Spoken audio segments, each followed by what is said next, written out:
Hi there, beautiful souls. Welcome back into my room and Happy New Year, everyone. My name is Grada Robertson. If you are new to this channel, and every week I do a little talk about a topic that's been showing up for me in my work as a trauma specialist or an energy healer and a coach. And today I want to talk about something that's very, very common. And that is your core beliefs about never feeling good enough, or feeling dumb, or feeling unworthy, or not deserving good things, and so on. We all have those core beliefs. I've never yet met anyone who was completely clear of negative core belief. So a core belief is called core because from that one big belief, many other little beliefs grow out of that, and all those little beliefs that you have about yourself cause your life to be more difficult than it should be. So my work is all about freeing you up so you have more joy, experience more abundance, and prosperity comes easier, and so you of course have more love, literally, so your soul can shine its light, because of course you are the soul at the core of your being, and that the soul can shine its light easier without all those pockets of trauma and pockets of negativity and pockets of darkness, you could say, because darkness is simply absence of light. And before you start beating yourself up about having negative core beliefs, for instance, I'm never good enough, or I'm always late, or things always have to be perfect, things never work out the way I want them to, my money, I'm not worthy of money, or I hate money, or I will never attract true love, and so on. You can already feel how heavy that feels, right? I want to show you how we pick them up and how they became us, because we weren't born like that. We weren't born with any of those core beliefs. At least I don't think we did. As a child, when the child comes into the world, we believe we're the center of the universe. We're like, we're a star, we're amazing, we're a genius, we're completely lovable, we deserve love, and we deserve the best. That's how we're programmed. You know, aside of course from ancestral trauma that lies dormant in our computer when we're born, it's usually not activated.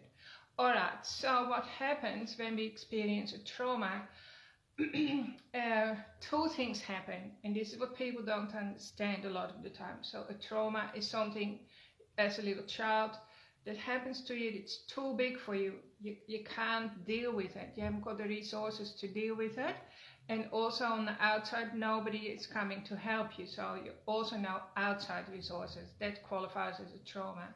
What happens is we literally split in two, because we try to separate ourselves from the situation. So that's either the person that's causing the trauma, or the situation that we're in, like that could be war or floods or something, like fire, whatever.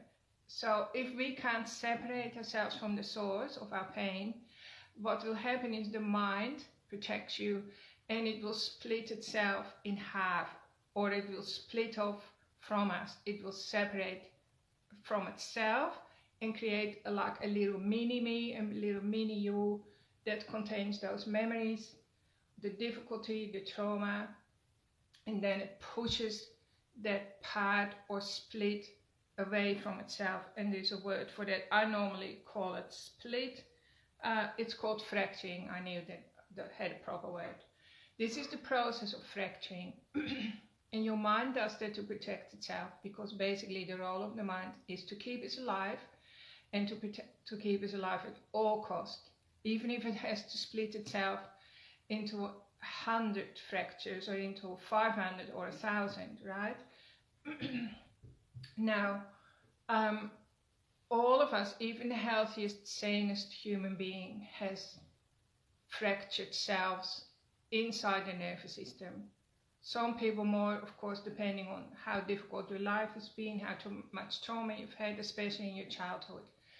But all of us have some splits or some fractures, and they will show up when the stress is on, for instance, or when you're drunk. Let's say you drink some alcohol and suddenly a different part of you shows up, right? And you go like, oh, where does that come from? It could be a chatty part, an oversharer part, an aggressive part. It could be a wife-bashing part, right? So that's actually a split that suddenly shows up. So these are two things that happen, but then there's another really, really important thing that happens in that same split second, that the split happens and the chaos is all around us. During that time, during that split second, the mind creates a core belief about itself, about you, about me. So the mind as well, this is another defense mechanism. So that's when the belief comes in like, oh, I must have deserved it. I created that problem. I created this chaos. I created this trauma. I created the abuse. I must have asked for it. I mustn't be any good. I must be fatally flawed. There must be like a monster living inside. Maybe I'm a monster. So some of the core beliefs can be really, really incredibly painful and hurtful. And so our body, the consciousness, pushes them under the surface. So then we're not really conscious of it anymore. We're just conscious that we're always tired, our immune system isn't strong, our relationships don't flow well, and so on, right? So in that moment of chaos, when the trauma happens, the body will split itself, fracture itself, and at the same time it will adopt a core belief that wasn't there before. That's really what I'm trying to say. A core belief can also be like, oh well, I'm a naughty person, so I'm always going to be naughty. But anyway, you can come up with your own set of beliefs that if you can even get a pen and paper and stop the video if you watch the replay and just get really honest with yourself, like what's always showing up for you, you know, what's always tripping you up. And there is usually a pattern going on in your life that you get to a certain level and suddenly you're back at square one. What's always causing that is what I call a core belief about yourself. That core belief is actually held into your body, into the nervous system, glued in by an emotion. That emotion was felt during the trauma, right? Sometimes the emotion was so shocking that it's just simply shock. And the pattern will never change till you go into your body and find that pocket, because it's like a little mini-me, it's a little pocket of energy inside of you with its own nervous system and its own agenda, and usually it's very defensive, right? Because it's literally at the time trying to keep you alive, and this little pocket doesn't realize the trauma is finished now. Life is continuing, you know, you're safe now, you've got a loving relationship, or you've got money, or you're sitting safely at home on your couch. This little part of you doesn't know that, and it's like a glitch in the system. It's constantly tipping you up. And so all you really need to know, other than the story that I explained, you need to delete it. All you really need to know is that it's kept in there by an emotion, by a suppressed emotion, a negative emotion. And the trick is to identify that emotion. This is what we are usually not good at, because we haven't had any training in it. Only probably 5% of the world population is what we call emotionally intelligent, and perhaps 1% of the world population is really, really good at emotional work, and they are like super emotionally intelligent, and often those people hold a lot of power. So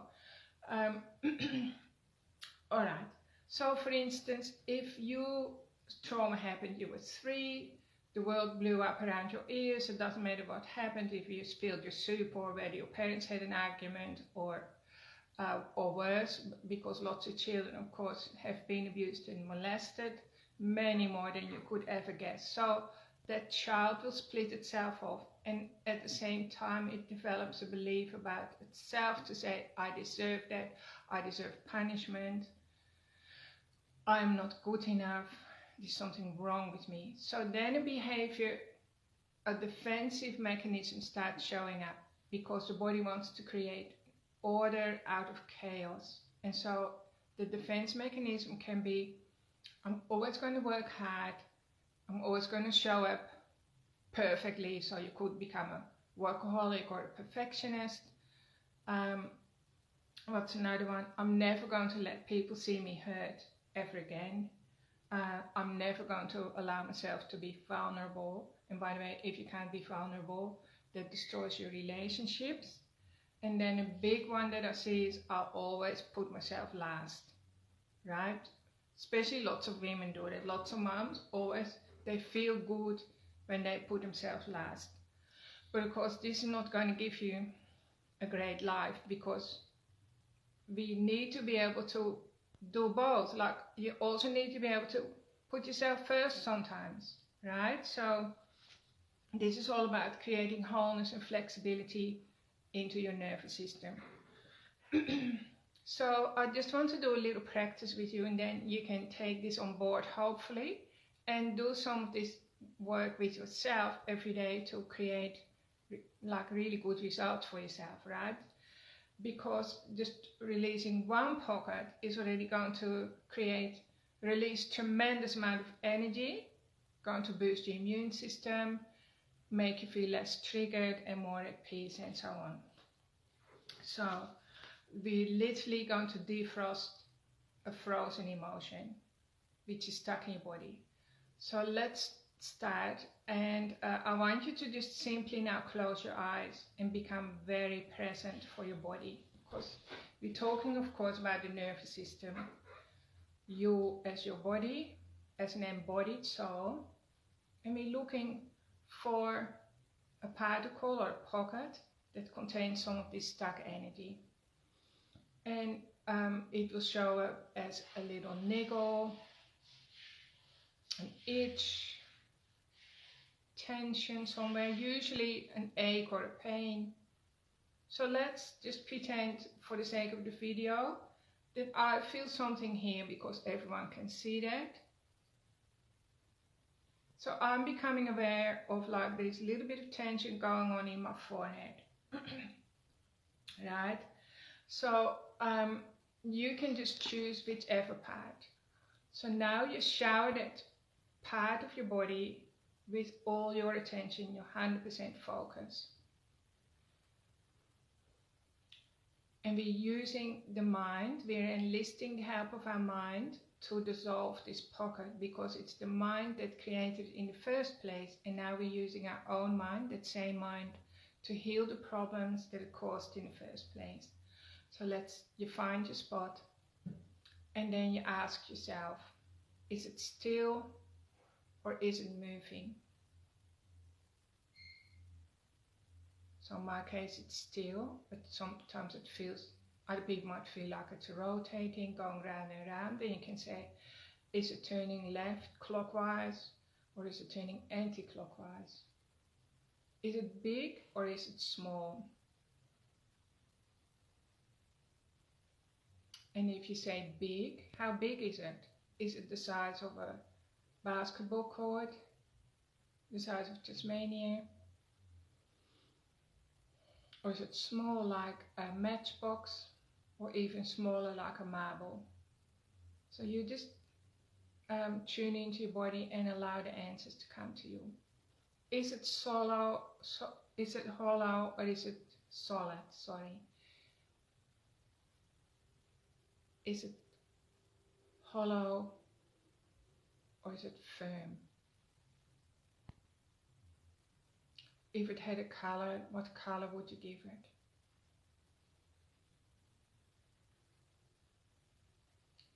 If it had a smell, what would it smell like? What smell would you give it?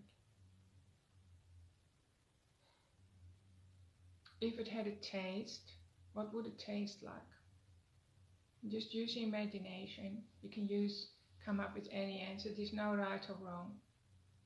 We're just coloring in and exploring this pocket of trauma and defrosting the emotion that might be at the bottom. So if there was an emotion there, a feeling, what would the feeling be?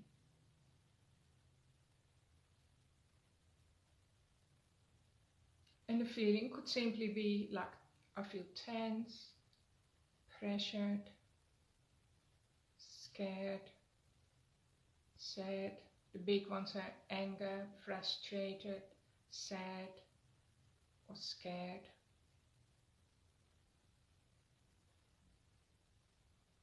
Alone,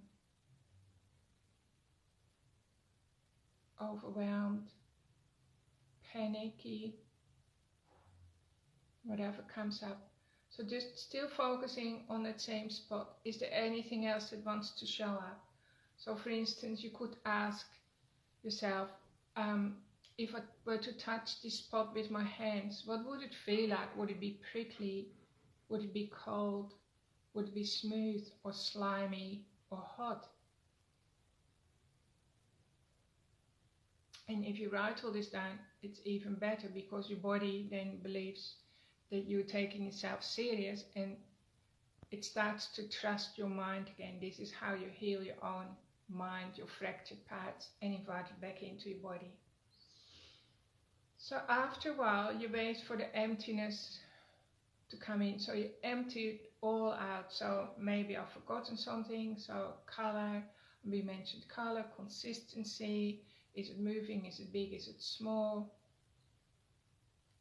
Then you wait for some emptiness to show up. So, and the way you do that is by welcoming in all the rest that we might have missed, or you sink into this pocket of your body, connect with it deeply, and have a look around. Imagine if you went into your own body with a torchlight on your forehead, like you're entering a cave. What else is there? Is there something else that we need to shine the light on? Now, if there's still some stubborn tension there, or pain or unpleasantness, what you can do, you can just shrink this area to a tiny little minuscule stamp, like a stamp that you put on an envelope. Stick it on a white envelope, give the envelope wings, and send it over the edge of the universe so it's gone. Because most likely you've already learned all the lessons that you needed to learn from this experience. Or you can scrunch it up in a bowl, put it in the rubbish, or you can create an imaginary fire and put it in the fire. So just let it pull it out of your body by choosing one of those options, and then you fill that empty space up with a good feeling, something that you haven't felt for a long time, like maybe joy or love and connection, feeling peaceful in your own body, feeling deserving.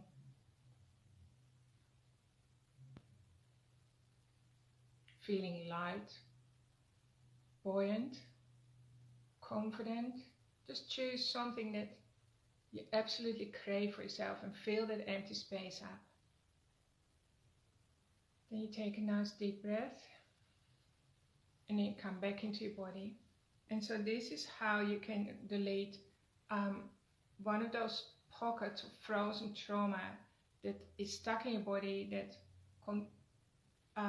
that was created in all likelihood when you were a child. So before, usually we work with childhood traumas before the age of 8, because they have the biggest, what do you call it, horsepower over our lives today. It doesn't matter if you're 20, 30 or 80, unresolved childhood issues are the ones that trip us up. So for instance, if you had like a core belief of I don't deserve true love, then you're always going to attract losers. Or if you find a wonderful partner, you will ruin a loving relationship, because these little pockets just pop up when you're under stress, or when you're tired, when you have no resources, or when you have a crisis in your life. And so this is all about cleaning up your life with love and compassion. self-directed compassion, that's really what I'm talking about here, that dissolves your deepest, harshest issues. Of course, it's important that you seek help as well, right? So clients who come to me, when they walk in, I can already see everything in their energy field. I can feel it and see it. So I can work really, really fast and clear things up way faster than this. So sometimes I can clear maybe, 50 to 100 traumatic experiences in one session. And I do that with the energy and the client. I will probably only tell my client maybe 5 or 6 of those incidences, because once the energy is gone, you're free. You don't need to know about it anymore. It's just important that you know the learnings from those experiences, so you never have to suffer again. So that is like, your pain isn't wasted, right? Your pain, something good has come out of your pain.